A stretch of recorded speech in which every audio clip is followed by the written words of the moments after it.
raja. Ya. Jadi Daniel menjadi pejabat tinggi yang terlihat berbeda, yang terlihat menonjol dan unggul dibanding dengan yang lainnya.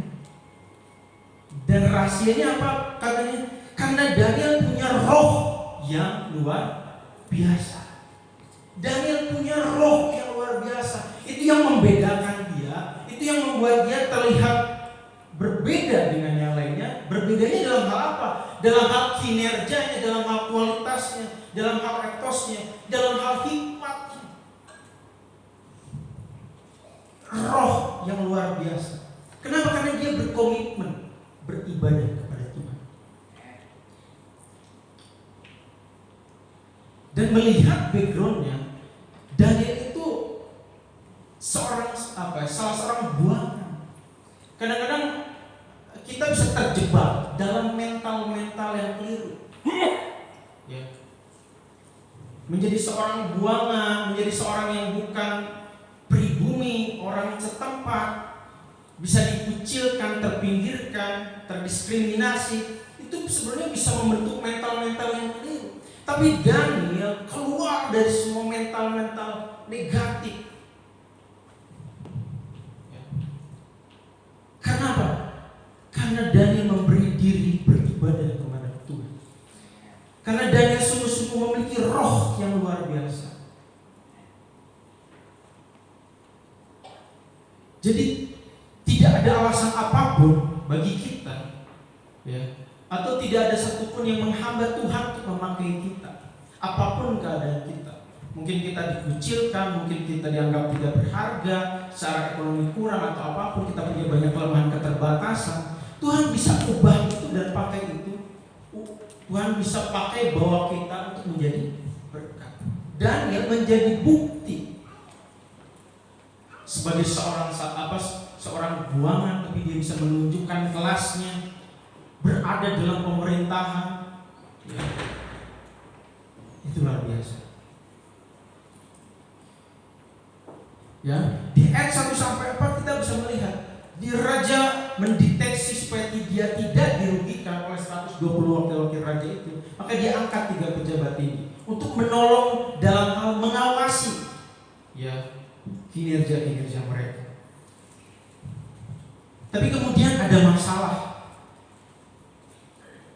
Di ayat 5-14 terjadi persekongkolan antara apa? 2 pejabat tinggi dan 120 wakil raja itu. Mereka bersekongkol, ya, untuk menjatuhkan Daniel. Bahkan mereka bersengaja berniat untuk melenyapkan Daniel.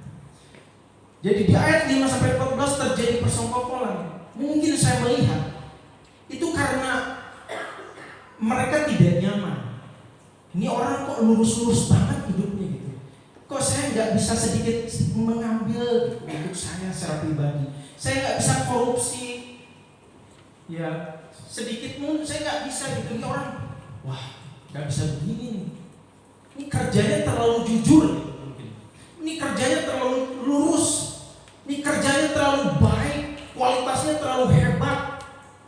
Mungkin bagi mereka yang justru berada dalam pemerintahan untuk memperkaya diri, mungkin mereka yang berada dalam pemerintahan hanya untuk gengsi mereka segala macam, keberadaan Daniel membahayakan, membuat mereka tidak nyaman. Karena Daniel, firman Tuhan bilang Daniel melebihi pejabat-pejabat tinggi itu. Daniel melebihi 120 wakil-wakil raja. Bahkan saking hebatnya Daniel, saking menonjolnya Daniel, raja itu berencana untuk apa? Menempatkan Daniel dalam posisi tertinggi, memegang seluruh kekuasaan raja. Mungkin karena alasan itulah kemudian mereka bersekongkol, bersepakat mencari cara untuk mencari kesalahan. Sampai kemudian mereka menemukan bahwa dalam hal pemerintahan ini hebat tanpa cacat, ya. Tidak ada satupun kelalaian, tidak ada satupun kesalahan. Ia setia, katanya seperti itu. Sampai ini Daniel bisa apa? Kita bisa jatuhkan, kita bisa lenyapkan dalam apa? Dalam hal beribadah. Maka dibuatlah oleh mereka yang tidak suka, yang tidak nyaman, Ya, mereka datang kepada raja meminta supaya apa? Raja, tolong buat sebuah perintah dengan larang selama 30 hari ke depan, jangan ada orang yang menyampaikan permohonan kepada manusia atau dewa, jangan kecuali pada raja. Sekali lagi Daniel hebat. Mendengar hal itu, Daniel berhenti takut atau dia mengurangi komitmennya beribadah atau dia menghentikan komitmennya beribadah? Tidak. Ketika apa Daniel ditemukan bersalah? Ketika dia berdoa. Ya. Ketika mereka datang ke rumahnya, mereka dengan semangat bergegas-gegas segala macam datang ke rumahnya. Nah kan, karena terciduk, kamu sedang berdoa, kamu melanggar apa yang perintah yang sudah dibuat, disepakati oleh raja. Nah karena alasan itu kemudian Daniel dimasukkan ke dalam gua singa. Karena dalam hal ibadah, apa ya, hal baik bisa menjadi sesuatu yang salah. Kecintaan kita pada Tuhan bisa menjadi salah, bisa menjadi bumerang. Tetapi Daniel hebat. Daniel tetap meneruskan komitmennya beribadah kepada Tuhan. Ya. Karena hal itu kemudian Daniel dimasukkan ke dalam gua singa. Karena keputusan itu, karena kemudian Daniel ternyata melanggar dan siap dimasukkan ke dalam gua singa, kita melihat di ayat 15 sampai 19, kita akan melihat kesedihan raja dan ketidakberdayaannya untuk nolong Daniel lepas dari hukuman itu. Daniel itu sebagai seorang yang menonjol segala macam, berbeda dalam kualitas dan segala macam, dia sangat disayangi oleh raja. Ya. Raja begitu sedih. Kok bisa gitu? Kenapa saya mungkin menyesal gitu? Kenapa saya bisa buat larangan itu? Kenapa saya bisa menyetujui larangan itu? Dan sebagai seorang raja, pemilik penguasaan tertinggi, dia tidak berdaya untuk menolong Daniel. Nah kadang-kadang gitu ya. Ada kalanya di mana orang-orang yang sangat-sangat kita andalkan tidak berdaya untuk menolong kita. Oleh karena itu kita penting untuk memiliki komitmen beribadah.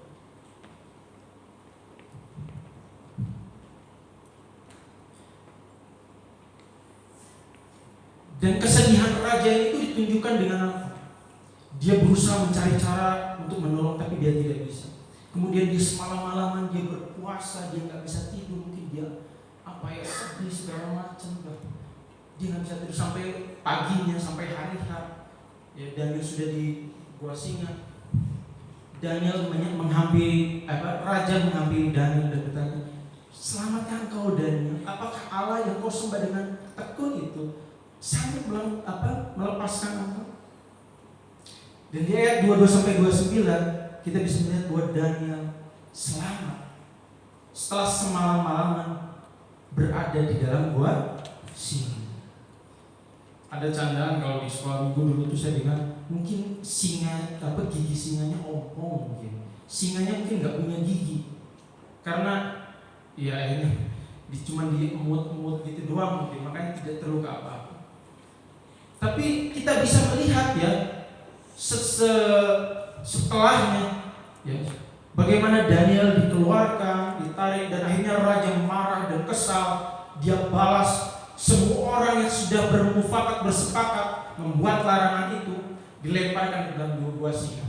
Apa yang terjadi? Sebelum mereka menyentuh tanah, mereka sudah diterkam. Itu menunjukkan singanya itu sungguh-sungguh lapar.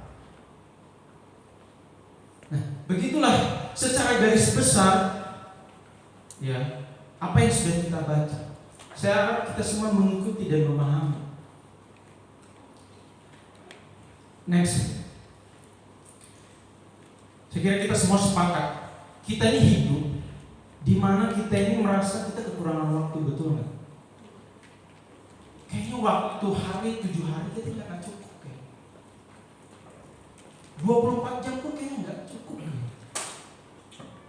Kita ada di mana masa kayaknya kita jadwal kegiatan, terlalu banyak kesibukan, terlalu banyak agenda, terlalu banyak acara, terlalu banyak sehingga kita kurang nih kita punya hari. Entah Bapak Ibu sepakat atau tidak, saya melihat kita ada di masa itu. Kita merasa kekurangan waktu. Karena kita secara pribadi, baik pribadi, keluarga, mungkin dalam pekerjaan, pertemanan, semua punya agenda, punya kegiatan.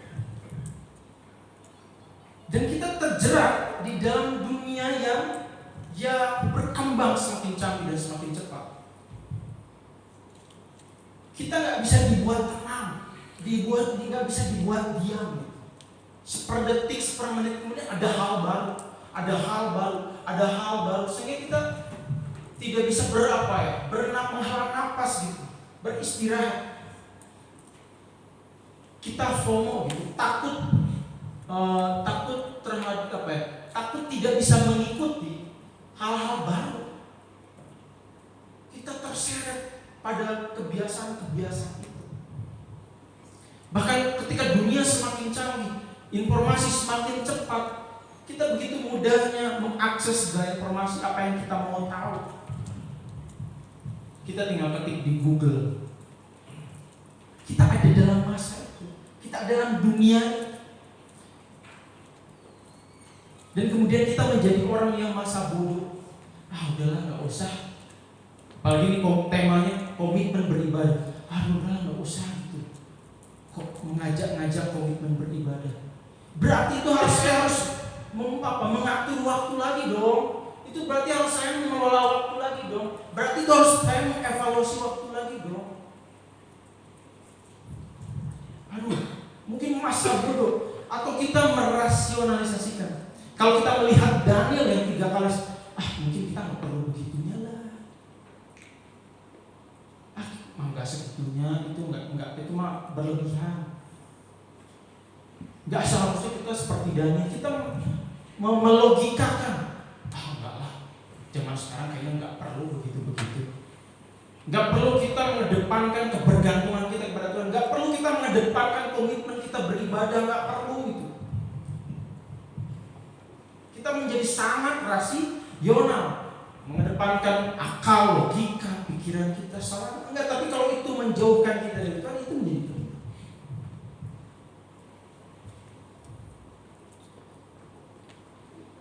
Kita diseret akhirnya karena gelombang dunia, arus dunia itu begitu membuat kita tidak bisa mengambil waktu sejenak tenang. Diseret akhirnya kita jauh dari komitmen beribadah kepada Tuhan. Dan kita menjadi lelah dan hampa. Kita terlihat sibuk bekerja, mengumpulkan uang, mencari uang, tapi kita tidak bisa merasakan. Kita bekerja keras, tapi kita tidak bisa menikmati hasilnya. Masih ada kekosongan, masih ada kehampaan dalam diri kita. Hati-hati kita terjebak dalam sebuah kesibukan yang bukan tentang Tuhan, yang justru menjauhkan kita dari Tuhan, yang justru membuat jerih payah kita itu tidak jadi sia-sia.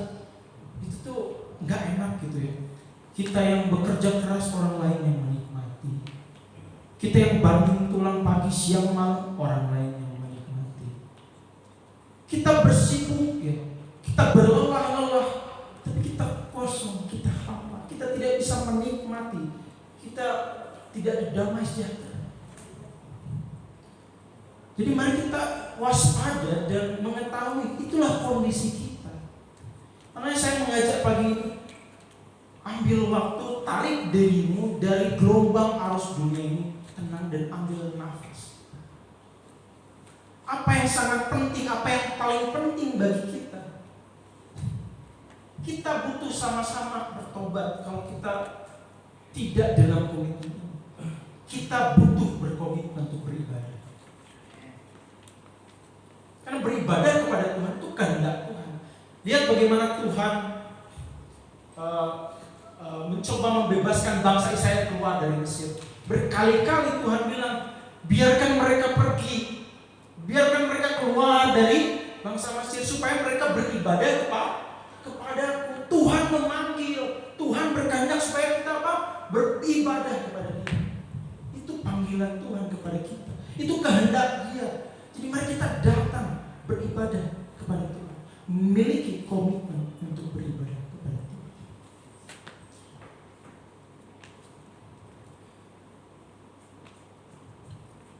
Berkomitmen beribadah.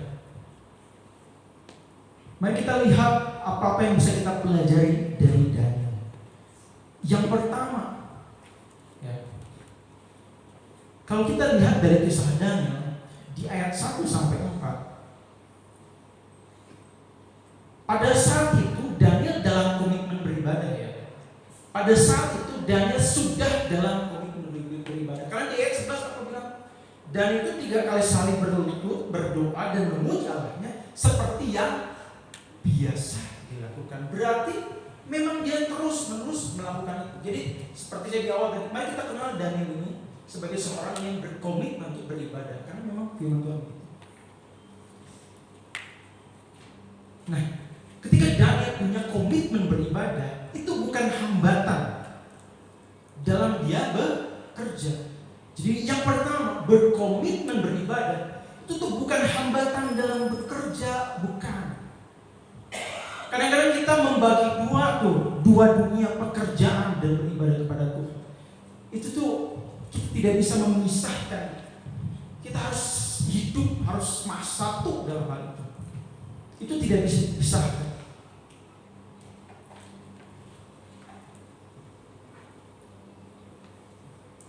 Kadang-kadang kita meninggalkan waktu-waktu beribadah karena pekerjaan, usaha.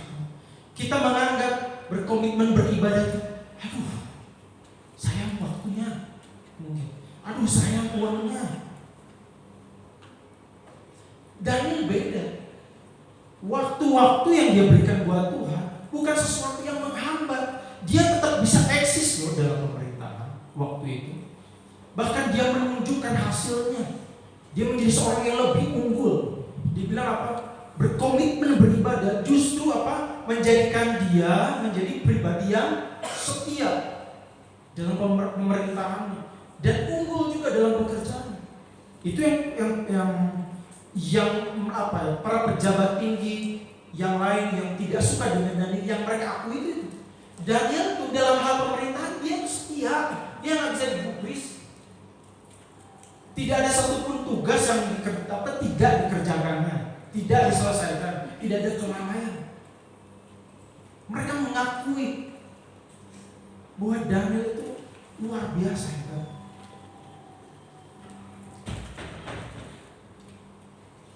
Jadi justru berkomitmen ibadah itu tuh akan menolong kita dalam pekerjaan kita, dalam usaha kita, dalam pertemanan kita, menjadikan pribadi kita menjadi excellent, menjadi unggul, menjadi berbeda dibanding dengan yang lain-lain. Buat anak muda, anak remaja, ya itu yang harus kalian pikirkan. Ketika kalian lulus sekolah nanti, yang harus kalian pikirkan atau yang harus kalian punya miliki adalah komitmen beribadah. Kenapa? Karena itulah yang menjadikan kalian menjadi pribadi yang unggul seperti Daniel. Saya tidak mengarang-arang, saya tidak menceritakan sebuah dongeng. Ini kebenaran apa yang terjadi pada Daniel. Daniel membuktikan, menunjukkan hal itu.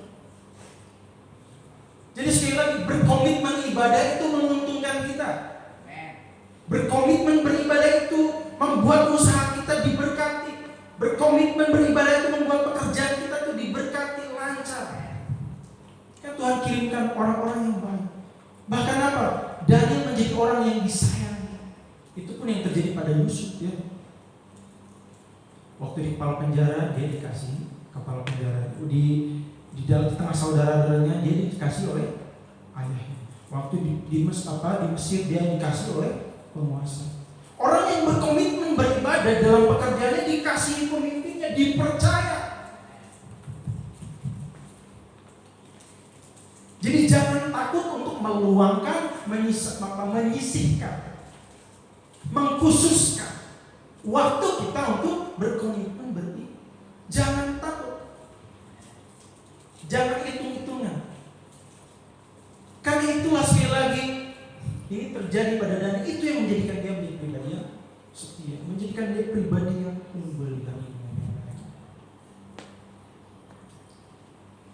Bapak Ibu yang punya bawahan, yang punya karyawan di bawah, bukankah merindukan orang-orang yang bisa dipercaya, orang-orang yang unggul? Itu yang dimau kan?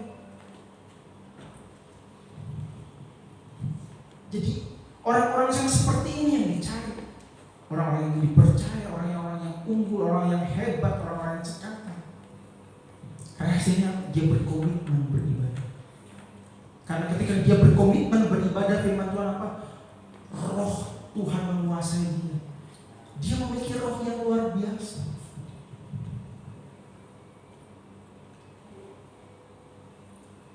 Jadi kita mau berhasil sekali lagi dalam pekerjaan kita, jangan lewatkan berkomitmen untuk beribadah. Jika kita mau sukses dalam usaha, pekerjaan, keluarga, pertemanan, relasi, jika kita mau berhasil diberkati, sekali lagi jangan sisihkan berkomitmen untuk beribadah. Itu kuncinya. Itu yang pertama. Berkomitmen beribadah bukan hambatan.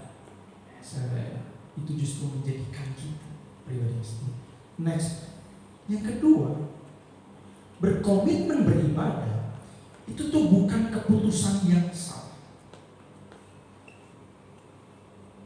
Saya lihat Daniel ya, ketika didengarnya bahwa ada larangan itu, mungkin dia bisa, aduh, ini kok begini ya? Jangan-jangan saya ini salah. Jangan-jangan ketekunan saya beribadah ini salah. Situasi sekitar mulai menggoda, mulai mengintimidasi. Kok jadi gini? Saya ini beribadah kepada Tuhan, kok Tuhan kok begini? Saya membayangkan dengan resikonya. Yang melanggar itu mati gitu, bukan ecek-ecek. Tuhan kok begini? Tapi Daniel tidak seperti itu. Dia tunjukkan berkomitmen beribadah bukan keputusan yang salah. Saya harap kita semua juga bisa seperti ini. Dan jangan mau ditekan, jangan mau dirusak, jangan mau dijatuhkan oleh sekitar kita. Beribadah itu bukan cuma tentang memberi waktu, ya, khusus untuk beribadah. Tapi beribadah juga tentang bagaimana kita hidup dengan nilai-nilai kerajaan Allah itu juga beribadah.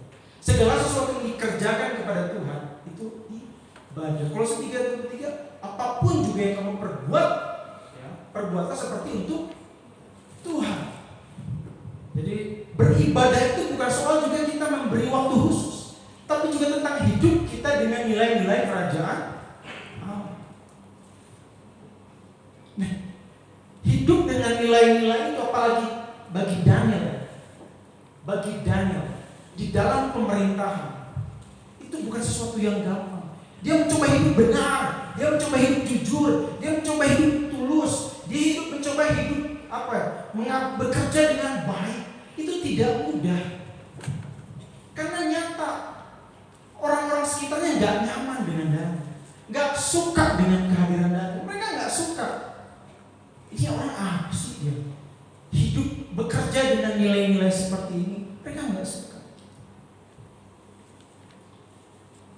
Kita pun dalam bekerja, dalam berpartner usaha, dalam segala apapun apa yang kita kerjakan, kita digoda. Ya. Untuk apa? Kita dibuat memikirkan ulang. Jangan-jangan saya salah. Karena dalam pekerjaan nyata, bisa jadi karena bukan agama Kristen, karena tidak bisa naik jabatan. Kan terjadi begitu, itu tantangan. Akhirnya ada orang-orang yang berkompromi, mengundurkan imannya, undur diri dari imannya demi jabatan. Itu terjadi. Godaan, tantangan yang membuat kayaknya salah gitu. Tapi pagi ini saya mau menegaskan sekali lagi, berkomitmen beribadah bukan keputusan yang salah. Ketika kita dalam pekerjaan kita, dalam keluarga, dalam usaha kita, kita sungguh-sungguh jujur, kita sungguh-sungguh tulus, etos kerja kita baik, itu benar. Saat orang lain mungkin berhasil memperoleh berkat dengan cara-cara yang tidak baik, jangan tergoda. Enggak, apa yang saya lakukan benar. Jangan tergoda dengan berkat kemewahan, keberhasilan sementara orang-orang yang tidak mengenal Tuhan. Kan orang-orang yang mengenal Tuhan juga bisa berhasil. Itu yang dirasakan pemazmur. Dia hampir-hampir aja tergelincir melihat keberhasilan, kegemukan katanya orang-orang yang di luar Tuhan. Hampir semua. Tapi kita jangan sampai tergoda. Bilang, tegaskan pada diri kita bahwa berkomitmen beribadah bukan keputusan salah. Saya mau menerima hasil, saya mau menjemput berkat yang memang dari Tuhan, yang memang Tuhan sediakan. Itu tantangannya. Pada realnya mungkin Bapak Ibu menghadapi ada banyak pertimbangan, mungkin keluarga, ada yang dipertaruhkan, sekolah anak-anak, kehidupan di keluarga, dapur segala macam. Ada banyak yang dipertaruhkan. Mungkin kalau bagi orang-orang yang hidup sendiri dia tidak punya beban apa. Tapi mungkin ada orang-orang yang dibebankan dengan orang-orang terkasih. Itu menjadi pertimbangan, itu menjadi pertaruhan. Tantangan yang sangat besar. Jadi saya tidak sedang menyederhanakan. Itu bisa menjadi situasi yang sangat sulit. Karena banyak yang berlaku.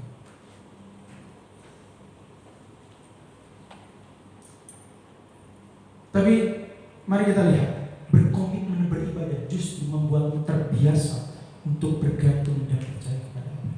Kenapa ini penting? Kenapa ini penting? Lihat ketika Daniel ada di dalam gua singa, raja dia sedih.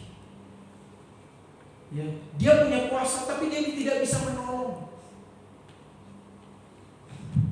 Daniel dalam kondisi itu saya tidak menangkap ya ketika saya membaca, tidak ada keterangan, tidak ada kata-kata langsung dari Daniel yang menunjukkan Daniel itu merasakan takut, gentar. Jadi pada saat dimana orang paling berpengaruh, berkuasa tidak bisa menolong, dia bisa tenang. Dia tidak takut dan tidak gentar. Kenapa? Karena berkomitmen beribadah itu membuat dia terbiasa untuk bergantung dan percaya kepada Allah. Kadang-kadang ada masa-masa, ada kala-kalanya orang-orang Kristen yang ini datang kepada Tuhan ketika dalam masalah, ketika dalam kesulitan, ketika dalam segala macam yang musibah yang menimpa, baru datang sama. Daniel tidak seperti itu. Dalam kondisi baik, dia terus-menerus mengerjakan itu. Dia terus berkomitmen beribadah. 3 kali sekali dia terus berlutut berdoa dan memuji Tuhan. Sampai kemudian ada kalanya waktu tidak baik menimpa dirinya. Itu bukan sesuatu yang membuat dia, saya terbiasa bergantung kepada. Situasi ini tidak menggentarkan saya. Masalah ini tidak menciutkan saya. Nah, kan kadang-kadang terhadap masalah itu ya, kadang-kadang kita belum saja berperang sudah jatuh mental kita karena masalah. Kadang-kadang belum apa-apa, masalah lagi. Belum apa-apa kayak masalah datang tuh kayak, waduh gede banget, udah down duluan. Kayaknya masalah itu besar banget, mental kita itu kayak gak siap. Tapi kalau kita punya kebiasaan bergantung sama Tuhan, masalah datang itu kita sudah siap. Masalah. Sekali lagi saya tidak sedang menyederhanakan dan menyepelekan masalah apapun yang kita hadapi. Tapi sikap keyakinan, kebergantungan, kepercayaan kepada Tuhan ketika kita menghadapi itu yang kita butuhkan.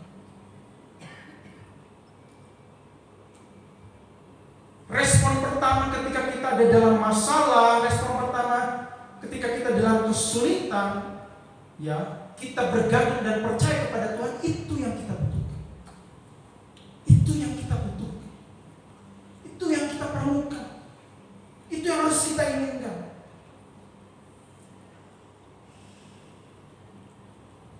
Jadi teruskanlah berkomitmen beribadah. Itu bukan keputusan yang salah.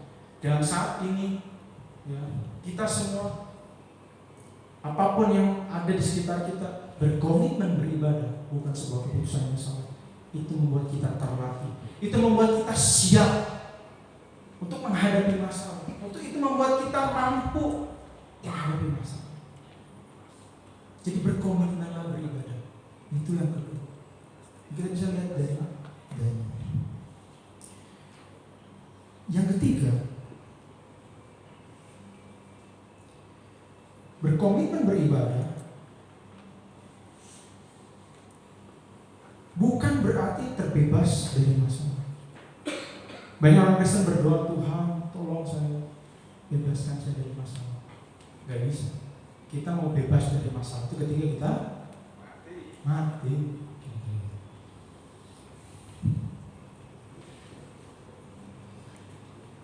Lihat di ayat 16 sampai 19. Ketika Daniel dijatuhi hukuman itu dan berada di dalam gua singa. Saya sekali lagi saya tidak melihat keterangan-keterangan yang menunjukkan Daniel itu tidak menerima, mengeluh, menolak. Saya tidak menemukan. Justru dia terlihat menerima keadaan itu. Dia menerima kenyataan bahwa karena ibadah saya kepada Tuhan, saya dimasukkan dalam gua singa. Dia menerima kenyataan itu. Dia menerima masalah itu. Dia menerima konsekuensi itu. Dia hadapi.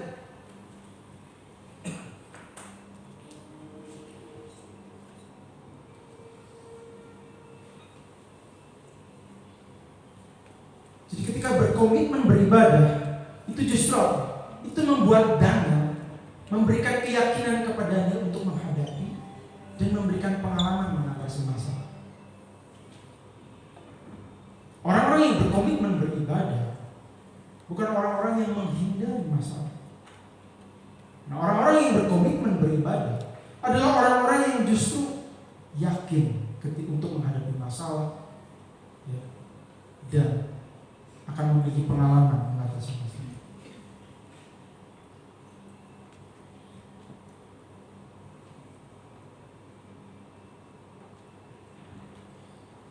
Raja pun melihat gitu bahwa lihat perkataan-perkataan raja kepada Daniel. Ketika raja tidak bisa menolong, raja bilang kepada Daniel, "Daniel, Allahmu yang kau sembah dengan tekun, dialah kiranya yang melepaskan engkau." Bahkan diulang lagi, "Daniel, hamba Allah yang hidup, Allahmu yang kau sembah dengan tekun, telah sanggupkah Dia melepaskan engkau dari singa-singa?" Saya tidak melihat ada tanda-tanda sekali lagi Daniel itu menolak, mengeluh, bersungut-sungut dalam keadaan itu. Dalam keadaan di gua singa itu. Tapi dia justru yakin. Dia percaya. Dan kemudian apa? Itu memberikan dia pengalaman mengatasi masalah. Apa yang terjadi kemudian ketika Daniel semalaman di gua singa? Tuhan membuat singa-singa itu tidak bisa membuka mulutnya. Tuhan mengutus malaikat untuk menutup mulut singa. Singa tidak bisa makan atau mengancam, karena singa kan dia mulai dengan meraung, menunjukkan gigi, menunjukkan suaranya. Tapi ancaman itu tidak bisa dia lakukan, dia keluarkan. Karena ditutup mulut singa. Karena dia berkomitmen berkomitmen beribadah, dia diberi pengalaman itu. Itu luar biasa. Dia percaya, dia yakin bahwa Tuhan akan menolongnya.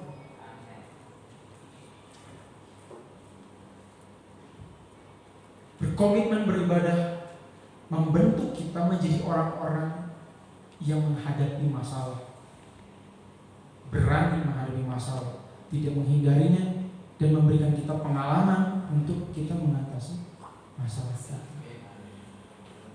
Dari mana kemampuan itu? Dari Tuhan sendiri yang menolong. Daniel tidak ada yang Daniel lakukan. Waktu di gua singa, Daniel cuma diam, cuma duduk. Mungkin entah mungkin dia duduk atau berdiri, mungkin ada waktunya dia pelan dia berduduk supaya. Dan dalam keadaan itu mungkin dia tetap berdoa, berlutut, memuji Tuhan.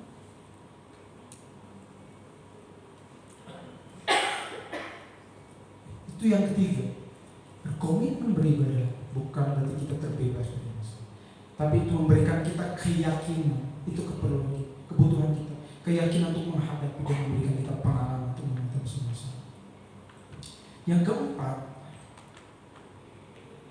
berkomitmen beribadah itu tuh bukan kewajiban semata. Kadang-kadang apa yang kita lihat dari Daniel, dia 3 kali sehari berlutut, berdoa, memuji Tuhan. Itu bisa menjadi sebuah hanya menjadi aturan agama. Anak-anak mungkin melakukan, dia beribadah segala macam. Kenapa kamu perbaca Alkitab? Karena saya disuruh. Karena papa saya dulu. Kenapa kamu berdoa? Karena Pak Pendeta nyuruh saya berdoa. Ketaatan, beribadah dipandang hanya sebagai perintah, kewajiban semata, hanya sebagai aturan-aturan saja. Tidak lebih dari itu. Itu keliru. Saya bilang berkomitmen beribadah justru itu bukan sekedar kewajiban semata, itu wujud kebergantungan dan kepercayaan kepada Allah. Jadi kenapa dia bisa konsisten 3 kali sehari? Kan dia memandang kegiatan itu, memandang waktu beribadah itu bukan sebagai hanya sebuah aktivitas gitu. Bukan hanya sebagai sebuah aktivitas, tapi dia melihat itu wujud saya bergantung kepada dia. Itu wujud saya percaya kepada dia. Dia menyadari ketidakmampuan dia menyadari ketidakberdayaan dia. Komitmen beribadah dia bukan karena perintah, bukan karena susuruhan, bukan karena gini, ya orang Kristen yang harus begitu. Bukan sekedar begitu. Dia menyadari betul secara pribadi bahwa berkomitmen beribadah itu wujud saya bergantung kepada Tuhan. Itu pengakuan saya bahwa saya tidak mampu tanpa Tuhan. Berkomitmen beribadah itu adalah bentuk dari saya tidak bisa melakukan apa-apa tanpa Tuhan. Itu bukan kewajiban sementara, bukan kewajiban semata.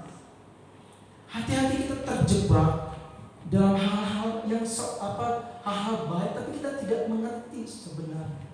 Sampai kemudian kita terjebak dalam bosan, jenuh. Tapi kalau kita mengerti kedalaman, kita akan terus-menerus melakukan itu. Kalau saya melihat Daniel 3 kali sehari berlutut. Kalau saya melihat berlutut itu menjadi simbol dari dia menyerah, simbol dari dia mengakui kelemahan dia. Itu simbol dari dia, saya butuh Engkau Tuhan. Itulah mengapa saya melihat apa yang dia lakukan, itulah wujud kebergantungan dia kepada Tuhan. Dia berlutut, dia berdoa dan memuji Tuhan.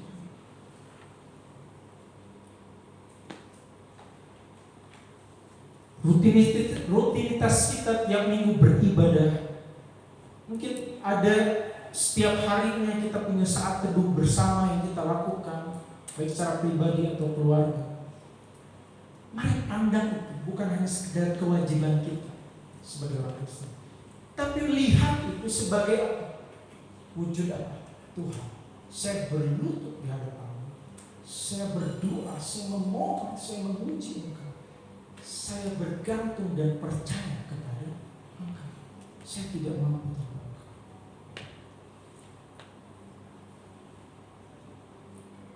Itu yang keempat. Berkomitmen beribadah bukan hanya kewajiban semata, tapi itu adalah wujud kebergantungan dan kepercayaan kepada Allah. Yang kelima, berkomitmen beribadah bukan untuk kepentingan diri sendiri. Sehingga itu ada orang-orang Kristen yang Tuhan bahasanya untung rugi, memandang hubungan dengan Tuhan sebagai untung rugi, atau karena punya kebutuhan gitu, karena punya agenda pribadi, karena punya keinginan yang terselubung. Ada orang-orang yang Kristen yang seperti itu. Jangan sampai kita ternyata seperti itu. Kita tuh berkomitmen beribadah bukan untuk kepentingan diri sendiri, tapi apa? Bagi kepentingan Tuhan. Lihat endingnya apa yang terjadi. Lihat endingnya ketika Daniel dimasukkan ke dalam gua singa dan dia selamat, kemudian ditarik dari gua singa itu. Endingnya semua yang memfitnah, menuduh, yang bersepakat untuk menjatuhkan, melenyapkan Daniel dimasukkan ke dalam gua singa dan mati. Kemudian raja memberikan sebuah perintah bahwa saya bacakan aja. Di ayat 27 dibilang bahwa di seluruh kerajaan yang kukuasai, orang harus takut dan gentar kepada Allahnya dan kemuliaan bagi Tuhan. Kepentingan Tuhan dinyatakan. Orang-orang takut dan gentar kepada Tuhan. Ya, sebab Dialah Allah yang hidup, itu raja mengakui, yang kekal untuk selama-lamanya. Pemerintahannya tidak akan binasa dan kekuasaannya tidak akan berakhir. Dia melepaskan dan menolong dan mengadakan tanda dan mukjizat di langit dan di bumi. Dia yang telah melepaskan Daniel dari cengkraman singa. Endingnya kemuliaan bagi nama Tuhan. Endingnya orang-orang takut dan gentar. Endingnya orang-orang mengakui bahwa ya, Tuhan yang disembah Daniel itu adalah Tuhan yang benar. Kalau seperti itu berarti apa? Mulai timbul kepercayaan, mulai timbul keyakinan, mulai terbuka untuk dia menyerahkan hidupnya kepada Tuhan yang benar. Dan bukankah itu kerinduan kita? Kita rindu semua orang itu tuh menerima keselamatan di dalam Tuhan. Jadi berkomitmen beribadah, ya, itu tuh juga menyangkut kepentingan yang lebih luas. Bukan hanya untuk kepentingan diri sendiri. Tapi apakah Tuhan tidak memberikan upah? Ada. Tuhan tetap memperhitungkan. Komitmen kita beribadah, Tuhan tetap memperhitungkan. Jadi sebenarnya kita tidak perlu memikirkan apa-apa yang baik itu. Kita tidak perlu terlalu memikirkan merencanakan apa-apa yang baik. Kenapa? Tuhan pasti menyediakan. Di endingnya Daniel sesuai dengan rencana raja di awal. Daniel mempunyai kedudukan tinggi. Dia berada dalam posisi yang sangat tinggi. Ketika dia berkomitmen beribadah kepada Tuhan, ya, dia sadar ada kepentingan Tuhan di dalamnya. Tuhan memberikan upah. Tuhan memberikan berkat. Jadi itu 5 hal tentang berkomitmen beribadah. Saya ulangi. Jadi yang pertama, berkomitmen beribadah itu bukan hambatan dalam bekerja. Itu justru menjadikan kita pribadi yang setia dan unggul dalam bekerja. Yang kedua, berkomitmen beribadah bukan keputusan yang salah. Justru membuat kita terbiasa untuk bergantung percaya kepada Allah. Berkomitmen beribadah yang ketiga, bukan berarti kita terbebas dari masalah, tapi itu memberikan keyakinan kita untuk menghadapi masalah dan memberikan kita pengalaman terhadap masalah. Terus kemudian berkomitmen beribadah itu bukan kewajiban semata, tapi itu wujud kebergantungan kita dan kepercayaan kepada Allah. Dan tadi yang kelima, berkomitmen beribadah itu untuk kepentingan, bukan untuk kepentingan diri sendiri, tapi bagi kepentingan Allah. Sebagai penutup,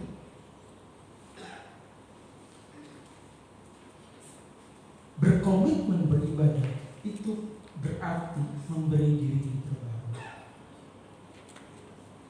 Menjadi pribadi yang setia dan unggul dalam bekerja itu butuh kita memberi diri, diisi oleh nilai-nilai kerajaan Allah. Untuk kita terbiasa untuk bergantung dan percaya kepada Allah, itu tuh kita harus punya sikap atau memberi diri diperbarui. Untuk kita punya keyakinan menghadapi masalah, itu harus kita memberi diri diperbarui. Untuk kita bisa melakukan ibadah dengan kebergantungan segala macam, itu butuh kita memberi diri diperbaharui. Jadi melakukan semuanya itu, kita berkomitmen beribadah berarti kita memberi diri diperbaharui. Seperti Roma 12 ayat 2, persembahkanlah tubuhmu sebagai persembahan yang hidup, yang kudus dan yang berkenan kepada Allah. Itu adalah ibadahmu yang sejati. Jadi kalau ngomongin hidup, maka di dalamnya ada waktu kita, di dalamnya ada apa? Ada tenaga kita, ada ide kita, ada pikiran kita, ada uang kita, ada hubungan kita, ada ayah kita, ada ibu kita, ada anak-anak kita, ada semua relasi kita yang kita persembahkan kepada Tuhan. Tidak boleh ada yang terlewatkan, tidak boleh ada yang terkecualikan. Yang menyangkut hidup kita tidak diberikan. Karena itulah sebenarnya ibadah yang sejati. Jadi kalau kita lihat tadi Daniel berkomitmen beribadah itu hanya kita lihat 3 kali sehari berlutut segala macam. Itu berbicara tentang memberi waktu. Bukan hanya itu saja, tapi juga memberi diri hidup dengan nilai-nilai kerajaan. Seluruh hidup kita, totalitas hidup kita. Jadi mari kita pahami bersama-sama. Berkomitmen beribadah berarti memberi diri diperbarui. Mau sama-sama belajar. Baik saya maupun Bapak Ibu, mari kita sama-sama belajar. Mari kita miliki komitmen beribadah kepada Tuhan sepanjang tahun ini dengan tema besar Seeds of the Day. Kita mempergunakan waktu-waktu yang ada ini dengan baik. Mari gunakan waktu itu untuk apa? Kita berkomitmen beribadah. Dan nikmatilah segala berkat di dalamnya. Amin. Mari kita berdoa bersama-sama.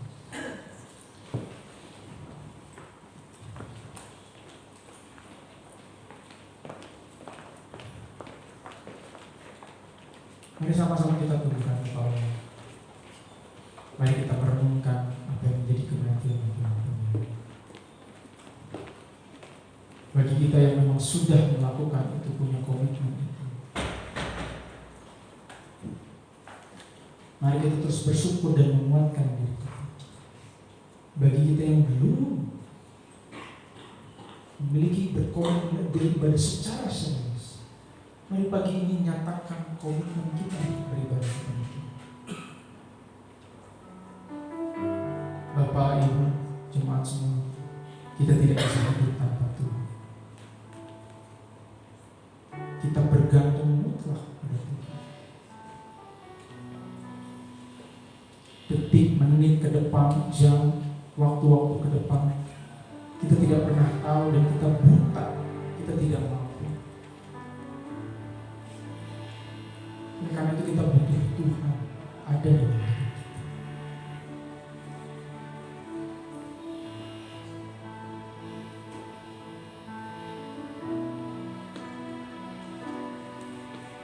Mari ambil waktu sejenak dan secara pribadi berdoa kepada Tuhan. Silakan Bapak, Ibu, saudara-saudari menyampaikan secara pribadi isi hati kepada Tuhan. Pengakuan dosa, komitmen, kehendakmu, keinginan kepada Tuhan. Nyatakan kelemahanmu, nyatakan ketidakmampuanmu, nyatakan ketidakberdayaanmu.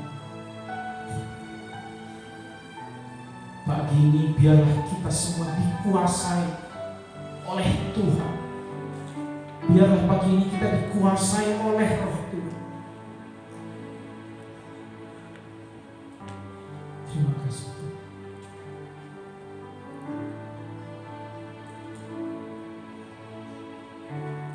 Ku berikan hatiku dan jiwaku, semuanya bagimu di dalam hidupku, di setiap waktu.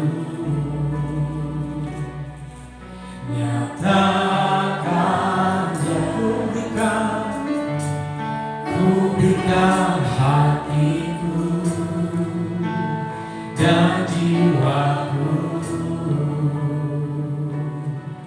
semuanya bagimu di dalam hidupku, di setiap waktu.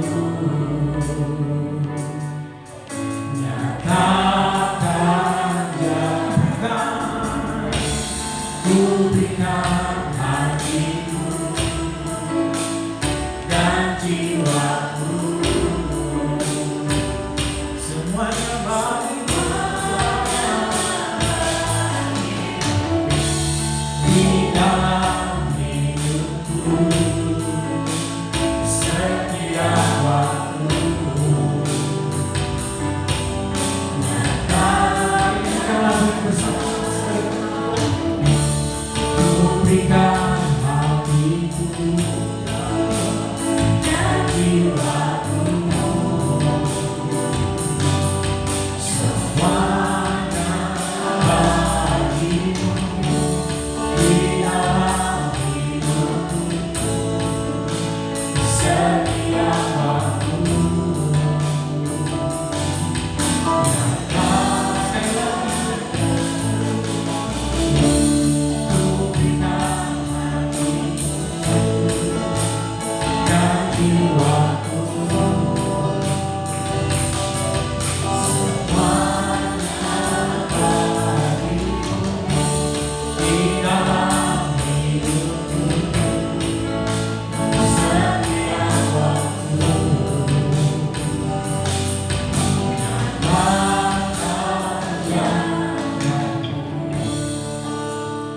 Tuhan, Engkau telah mendengar apa yang menjadi isi hati kami, apa yang menjadi doa kami masing-masing secara pribadi.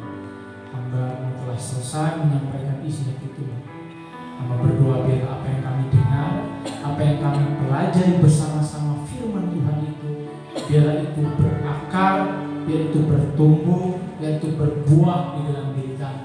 Kami berdoa Tuhan supaya firman itu terjaga di dalam pikiran, hati kami, dalam tubuh kami, dalam keseharian kami.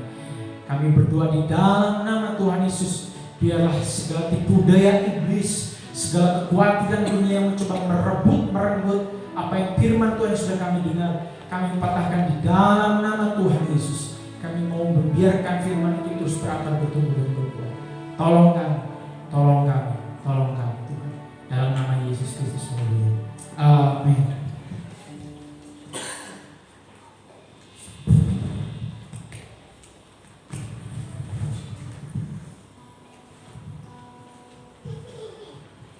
Saya undang Pastor Bian maju di sebelah sini. Saya undang juga untuk seluruh jemaat bangkit berdiri. Kita akan mengucapkan terima kasih Pastor Bian atas firman yang telah disampaikan. Tuhan Yesus memberkati. 2, 3. Terima kasih Pastor Bian atas firman yang telah disampaikan. Tuhan Yesus memberkati. Saya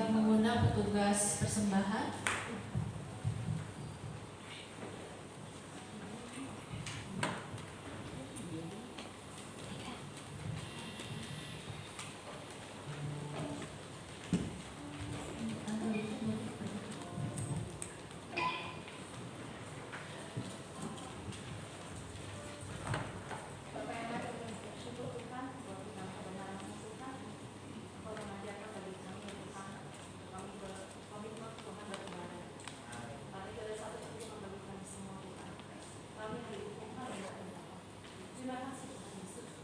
Kami boleh diperbarui hati dan batin kami sesuai dengan kehendak-Mu. Saat ini Tuhan kami meminta yang terbaik. Biarlah boleh memperlebar kami bagi gereja-Mu di desa selalu. Terima kasih Bapak, kami masih berdoa kita. Dalam nama Yesus Tuhan, kami sudah bersyukur. Haleluya. Amin. Kita angkat satu pujian anggur baru.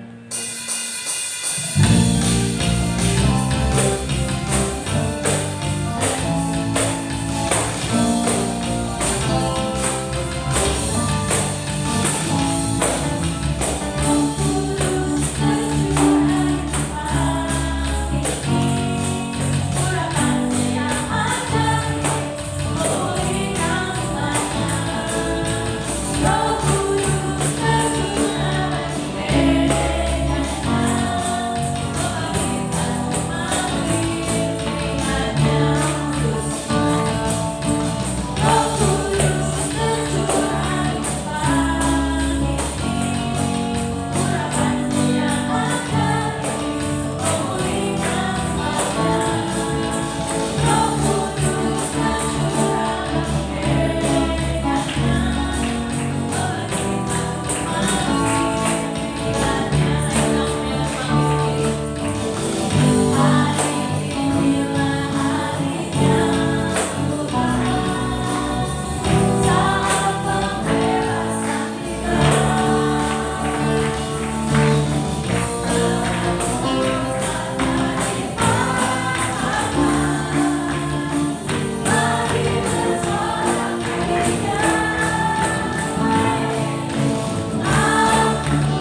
akan menemukan pengumuman. Saya silakan.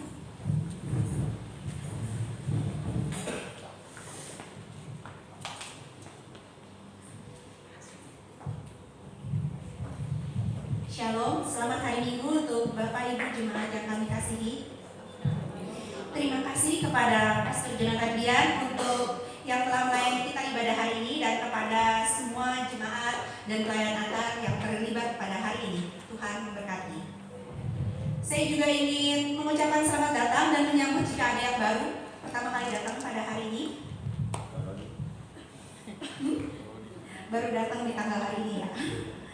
Oke, semoga selanjutnya kita bisa dapat jemaat baru lagi. Untuk pengumuman berikutnya, hari ini tanggal 28 Januari akan ada motekar, dihimbau untuk makan siang dulu sebelum pergi ke Bandung. Selanjutnya Senin tanggal 29 Januari ada bingah di Pastori. Hari Selasa tanggal 30 Januari ada saat teduh Yud pukul 5 pagi. Tanggal 1 Februari hari Kamis ada doa penyembahan pukul 16. Kemudian hari Sabtu tanggal 3 Februari ada ibadah Yud seperti biasa pukul 16 dan latihan persiapan ibadah minggu.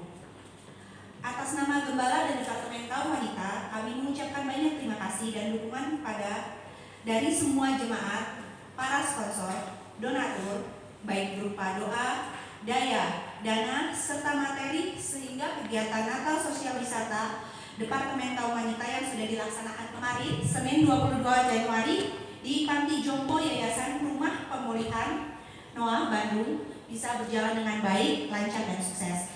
Tuhan Yesus memberkati jerih payah kita semua. Untuk kaum wanita juga ada pengumuman bahwa mulai Senin tanggal 5 Februari, jadi Senin depan lagi, nanti akan ada ibadah perdana KW yang dilaksanakan di rumah Ibu Santi pukul 15. Diharapkan datang tepat waktu. Kemudian untuk sekolah minggu selesai ibadah ini akan ada pertemuan antara orang tua dan guru-guru sekolah minggu untuk membicarakan acara Natal. Di sini ya di ruang sekolah minggu itu. Kemudian ada tambahan lain.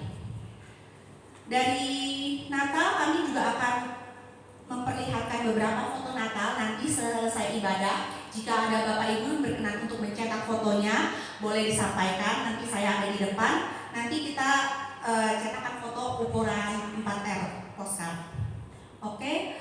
Dalam kesempatan ini saya ingin mempresentasi. Ada video dulu? Boleh lihat video Natal dulu.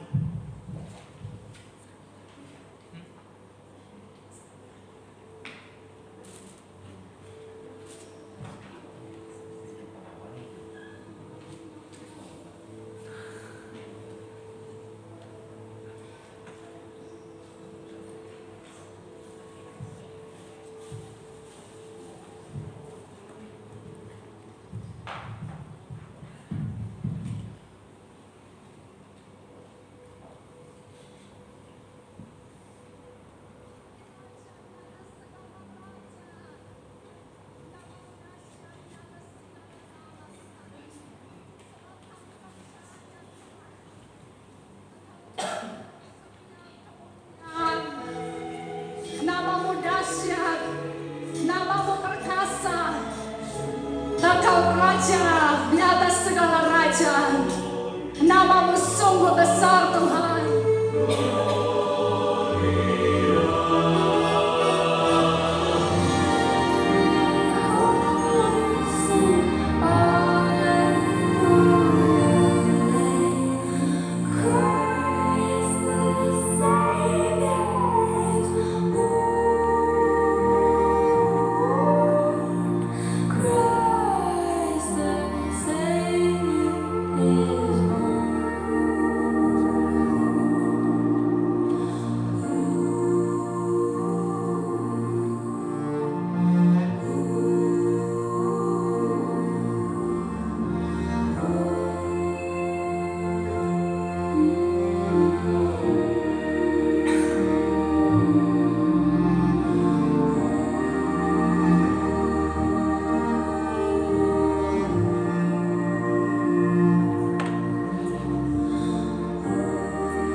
Oke, demikian video Natalnya. Semua jadi keinget ya, kira-kira yang terjadi di Natal yang sudah ada di tanggal 14 Desember, maaf. Dan dalam kesempatan ini saya ingin memberikan laporan pertanggungjawaban kami selaku panitia yang sudah mempergunakan uang kas Natal. Laporan pertanggungjawaban Natal GSD Sesawi tanggal 14 Desember 2023. Kalau Bapak Ibu ada yang ingat kita menggunakan tema warna apa kemarin? Biru. Kita menggunakan tema warna biru navy untuk 2023 kemarin. Dan inilah tema yang kita bawakan di Natal 2023 adalah kasih yang membumi. Tema kita ambil dari Yohanes 1 ayat 14, firman itu telah menjadi manusia dengan tujuan jadilah Kristen yang senantiasa menjadi perpanjangan kasih Allah yang tidak terbatas dan sempurna bagi semua manusia tanpa pandang bulu. Natal 2023 kemarin diadakan di hari Kamis tanggal 14 Desember pukul 17 di ruang Cermai dan ruang Malabar untuk sekolah minggu Hotel Eminence Puncak. Dan inilah nama panitia dan pelayan Natal yang kemarin terlibat. Dari Saudara Daniel sebagai ketua dan singer, Saudari Dana sebagai sekretaris, Ibu Sanita sebagai bendahara dan worship leader, Saudari Fania sebagai bendahara dan MC, Tentin sebagai konsumsi, Ibu Elisa sebagai konsumsi, Saudari Darwis sebagai dokumentasi, Pak Cahyo sebagai dekorasi, dan dari perlengkapan ada Om Bram, Om Pendi, Pak Midian, dan Saudara Michael. Dari tim doa ada Tante Lita, Tante Mary, dan dari sekolah minggu ada Bunita dan Citina. Kemudian berikutnya ada Saudara Dian, Pak Linto, dan Saudari Taniga dan Saudari Cindy sebagai acara, juga Pak Edo sebagai sound, Bu Vina sebagai singer, Pak Hasan sebagai pemusik, Saudara Reva sebagai pemusik, Om Cepi sebagai penerima tamu, Pak Sikumorang sebagai penerima tamu, Saudari Aga sebagai tamborin dan MC, dan juga anak tamborin lainnya Saudari Ades, Saudari Galbi, Saudari Sifra, Saudara Nier, dan Saudara Farel sebagai multimedia. Terima kasih untuk semua pelayanannya dari panitia dan petugas yang sudah bertugas dengan baik di acara Natal kemarin. Terima kasih juga sudah hadir di acara pengubahan kemarin tanggal 21 Januari. Berikutnya, dari panitia yang terbentuk kami memiliki anggaran yang sudah direncanakan. Dari konsumsi 350 teks sejumlah 12.250.000, dokumentasi dekorasi 4.500.000, perlengkapan transportasi 2 juta rupiah, sekolah minggu 3 juta rupiah, dan dari acara 12.280.000, penunjang Natal 7.300.000, biaya terduga sebanyak 10% yaitu 4.500.000, dan inilah total anggaran yang kami tadinya rencanakan adalah 45.830.000. Kemudian dari anggaran tersebut kami melakukan beberapa kegiatan untuk mencari dana. Mungkin Bapak Ibu ada yang ingat kita sudah melakukan ini dari bulan Oktober 2023. Ada menjual makanan, ada menjual makanan dari seksi dana. Tahu-tahu semuanya beli kan? Atau ada yang nggak beli? Lain kali beli ya Natal kali ini. Ada juga dari beberapa departemen yang melakukan usaha menjual gantungan kunci, jual sendal, jual baju, jual keripik, dan jual kalender juga dari seksi dana. Dan dari usaha-usaha kami ini, kami dari pencarian dana Natal ini, inilah pemasukan kas Natal yang akan saya laporkan dari hasil keuntungan penjualannya. Ada dari profit lauk-pauk 1.429.000 dari 5 kali berjualan. Juga ada dari profit sandal 1.880.000 oleh tim Muda Yuli, oleh remaja, oleh Saudari Taniga. Terima kasih juga untuk Bunda sebagai modal sandalnya biar kita bisa berjualan. Kemudian profit lainnya 1.587.000 itu bantuan berjualan dari Departemen Sekolah Minggu, Remaja, Pemuda, dari kue Bu Berta, dari sop buaci Ayu Santi, dan dari penjualan kalender. Dan selain itu pemasukan kas Natal juga ada dari janji iman yang terkumpul 33.832.000. Terima kasih untuk 52 keluarga ataupun individu ataupun jemaat pendukung dari non jemaat dan juga dari 7 departemen yang sudah berkontribusi dalam bentuk dana dan kiriman, yaitu dari Umas, Paguyuban Sunda, kaum pria, kaum wanita, Dawet, pemuda remaja, dan sekolah minggu. Kemudian juga dari amplop Natal kita juga terkumpul 8.345.000. Ini sudah termasuk amplop Natal yang diedarkan di ibadah minggu dari tanggal 8 Oktober sampai 10 Desember. Sudah termasuk amplop Natal yang dikumpulkan pada tanggal 14 Desember 2023 pada Natal umum dan Natal sekolah minggu. Dan dari pemasukan kas Natal, inilah jumlah uang yang didapatkan, Rp47.073.000 yang kemudian dikelola oleh panitia Natal, kemudian tercatat sebagai pengeluaran kas Natal. Dan inilah bidang-bidang yang mempergunakan kas Natal dan sudah dipertanggungjawabkan kepada bendahara dan pada hari ini akan saya sampaikan per bidangnya. Kita mulai dari konsumsi. Konsumsi menggunakan total 9.896.000 dari anggaran 12.250.000 untuk 300 pack makanan untuk orang dewasa dan 50 pack untuk makanan anak sekolah minggu. Kemudian dari dekorasi dan dokumentasi kami menggunakan 4.432.000 dari anggaran 4.500.000. Kemudian dari perlengkapan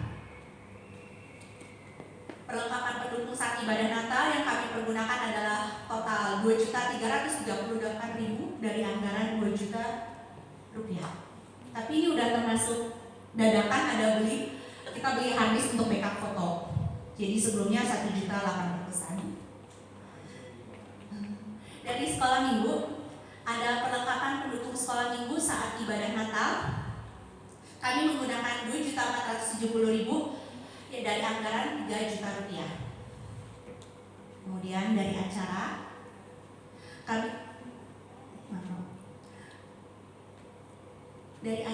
kami membeli beberapa peralatan yang bisa dimanfaatkan di altar dan buat ibadah berikutnya, juga termasuk sewa panggung dan seragam peralatan tamborin senilai total 11.916.000 dari total anggaran 12.240.000. Kemudian untuk pendukung lainnya yang dipakai untuk konsumsi, untuk rapat, untuk bingkisan dan lain-lainnya, termasuk Grand Press 1 buah kulkas Polytron. Itu dari kas Natal Bapak Ibu, total yang digunakan adalah 12.340.000 dan totalnya adalah 42.893.000 rupiah. Kemudian dukungan tidak hanya berupa uang, dukungan kami juga dapatkan berupa barang. Terima kasih untuk dukungannya, sehingga kami mendapatkan beberapa barang untuk goodie bag sekolah minggu. Terima kasih saya ucapkan kepada Nona Tasya dan Keisha, Cia Agustina, Nona Syara dan Koseng, keluarga Ellen, keluarga Bapak Andi, Nona Fania dan Ibu Rana. Kami juga mendapat dukungan Natal berupa barang untuk door prize dari Agem, Cia Yusanti, Om Rusdi, Om Adi, Ci Jenny, Dinga Paguyuban Sunda, keluarga Bapak Hasan dan Tante Linawati. Saya ucapkan terima kasih untuk segala bantuan berupa barangnya. Dan inilah rekapitulasi angkanya. Total pemasukan yang didapat sudah dijelaskan tadi 47.073.000 rupiah. Kemudian total pengeluaran 42.893.000 rupiah. Kemudian kas Natal 2023 adalah 4.180.000 rupiah. Kita masih ada keuntungan yang bisa kita simpan. Kemudian dari kas Natal 2022 masih ada 1.400.000 rupiah. Dan inilah Bapak Ibu saldo kas Natal yang kita bisa miliki, bisa dimanfaatkan juga untuk Natal tahun ini 2024. Berarti sejumlah 5.580.000 rupiah. Makasih tim dana kali ini dapat banyak loh. Terima kasih, semoga kita juga bisa mengumpulkan dana yang lebih banyak lagi untuk acara bisa lebih baik lagi. Sekian penjelasan dari saya. Berikutnya dari Ketua Natal sendiri.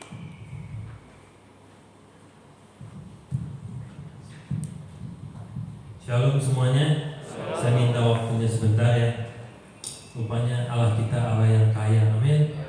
Luar biasa ya, 47 juta kita terkumpul uangnya, luar biasa. Dari awal anggaran sudah disampaikan, saya nggak habis pikir itu bisa sampai kita terlampaui gitu ya, bahkan melebihi dari apa yang kita bayangkan. Itulah pekerjaan Tuhan kita, amin. Saya terutama ucapkan terima kasih kepada Bapak Ibu Gembala yang sudah membimbing kami para panitia Natal, juga kepada mitra gembala dan juga panitia Natal, pelayan Natal, jemaat, guru sekolah minggu, dan semua yang tidak saya bisa sebutkan. Saya ucapkan besar terima kasih untuk partisipasi, untuk bantuannya, untuk semua kontribusi yang sudah kita semua masukkan ke dalam acara Natal. Saya tidak bisa membalaskan, tapi Tuhan yang akan membalaskan buat kita semua. Dan juga saya mengucapkan terima kasih banyak pada seluruh jemaat yang sudah rela memberikan janji iman yang luar biasa ya, sampai 52 ada janji iman. Itu semua itu kontribusinya besar sekali buat kami semua. Terima kasih buat dukungan doa, dana, dan tenaga yang mungkin tidak terlihat, tapi Tuhan yang melihatnya, Tuhan yang balas. Dan juga saya meminta maaf untuk segala kelalaian, untuk segala keabayan yang kami mungkin belum mengerti, mungkin belum mengetahui rancangan acara, dan itu menjadi pembelajaran bagi kami semua ya. Dari tim panitia Natal saya mewakili, saya meminta maaf. Mungkin ada yang sakit hati ya, yang mungkin acaranya tidak ditampilkan. Kami memohon maaf karena waktu yang sudah mepet, sudah terlampau jauh. Kami tidak menduganya, itu di luar dari rencana. Tetapi kami sudah menyusun dengan baik. Itu tidak setelah kami hitung-hitung tidak melewati jam, tapi itu semua di luar rencana kami. Kami memohon maaf khususnya kepada kaum bapak yang tidak bisa tampil, kaum remaja, juga paguyuban Sunda ya. Saya minta maaf. Juga terima kasih untuk segala kritik dan bimbingannya yang berharga. Biarlah nanti Natal tahun 2024 kita semakin rapih lagi, semakin baik lagi, itu buat hormat kemuliaan nama Tuhan. Dan biarlah kritik dan bimbingan ini menjadi pelajaran untuk kami kedepannya. Tim acara, tim semua dari konsumsi segala macam, kami memperbaiki apa yang ada.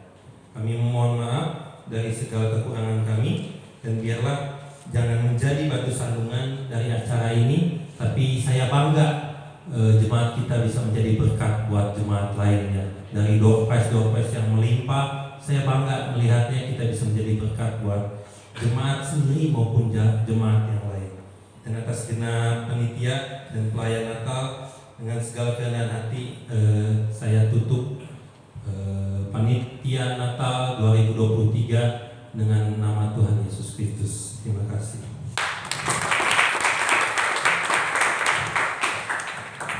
Bapak Ibu, ada yang mau disampaikan? Mohon maaf, Bapak Ibu dan Ibu Gembala tidak bisa beribadah bersama kita hari ini karena masih ada pelayanan di Jawa Tengah. Oke, berikutnya doa syafaat. Saya persilakan kepada yang bertugas.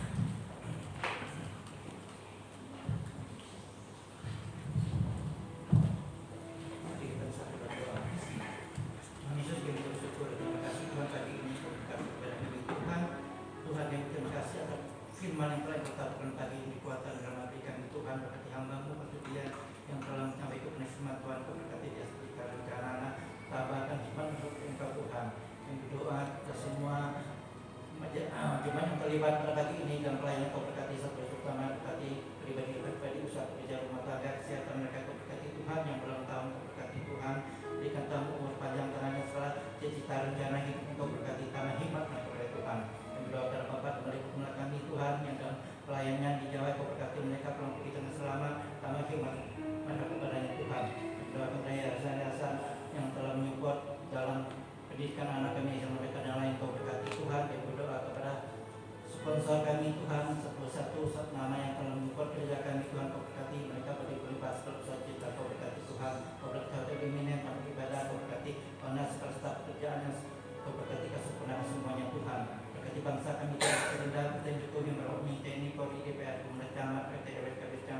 hikmat pemerintahan kami bangsa yang takutkan Tuhan.